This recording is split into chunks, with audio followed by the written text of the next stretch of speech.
Hey friends, it's Jo. Thanks for joining me again today on my channel. I'm playing again with more embossing folders, and I also have the winner of our little giveaway. So I'll let you know who that is a little bit later. Let's have a little look at this card. So I'm going to create a shaker card today.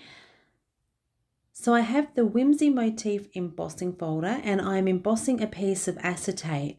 My acetate is by Lawn Fawn, and it is 4 1/4 by 5 1/2, so it is going to fit completely over my card base. So I've run that through my machine, and now I want to do the stenciling. The stenciling coordinates with the embossing folder, so I'm trying to line it up so that when my acetate sits on top of it, my stenciling is directly underneath and everything lines up. So I've done that now, and I'm just popping some tape on the back. I should have actually thought about this a little earlier, but you'll see after this first stencil I'll switch out and I'll use a grip mat just to hold everything in place. So I'm using my Pink Fresh inks today. You can use any inks that you've got for ink blending. This is in the colour Ballet Slipper. I've got a couple of colours here. I've got the Ballet Slipper, I've got Sparkling Rose, Lemon Whip and Mint. So there's my second stencil, just trying to line that up again, and then I will take the acetate off, and my stencil is then almost placed down right where it needs to be. So all of these blossoms I did with the Ballet Slipper ink, and then I came back and I added just a little bit of the Sparkling Rose just to the base of the petals, just to give the petals just a little bit more depth. So you can see here I have almost finished my stenciling. I didn't leave all the ink blending in. I love doing ink blending and I will spend hours on it. So I cut it out so that you didn't have to watch me go through that process. Here's the last stencil, just adding in the mint.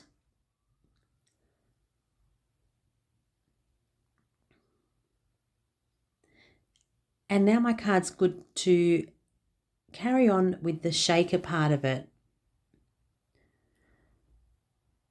So I'm going to bring back in that acetate in a moment, but before I do that, I need to cut myself a frame. So I was just trying to choose out of the white and the pink.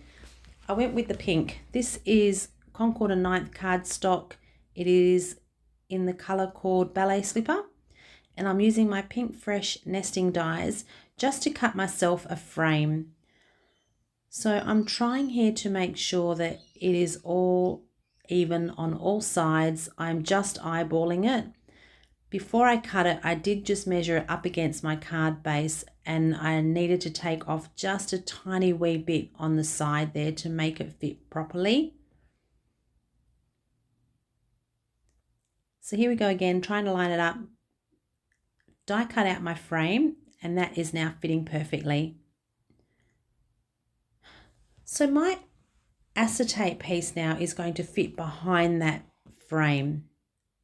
Again, I'm just a little sliver off, just trimming a little bit off there.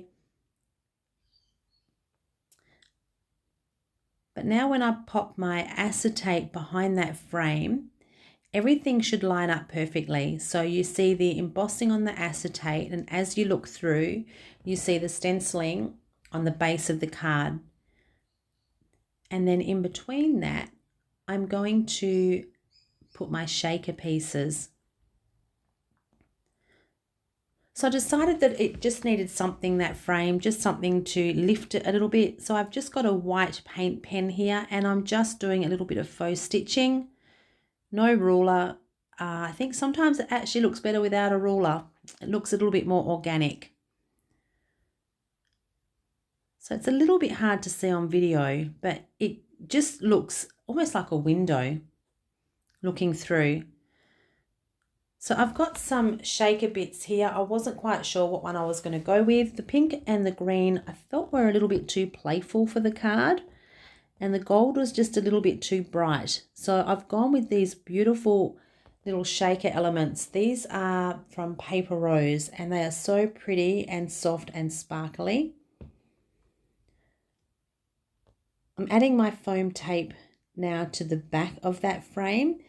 If you haven't got the foam tape strips, you could also just die cut one of those frames out 4 or 5 times and just stack them up just to create that well that your shaker card needs for your shaker bits to sit inside. So here we go, just adding some of those little beads now. They're almost like beads. They almost look like little glass pieces. They're really pretty. Crystal clear mix. So spreading them out. And you can also pop a little bit of glue on the back of your foam tape too to give you a little bit of wriggle room. I didn't do that, but I would suggest you do that. Just helps make sure that you can line everything up properly. So making sure that it's all up the right way.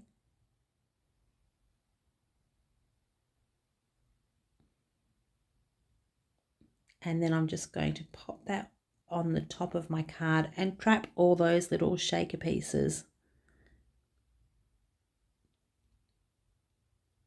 So pretty.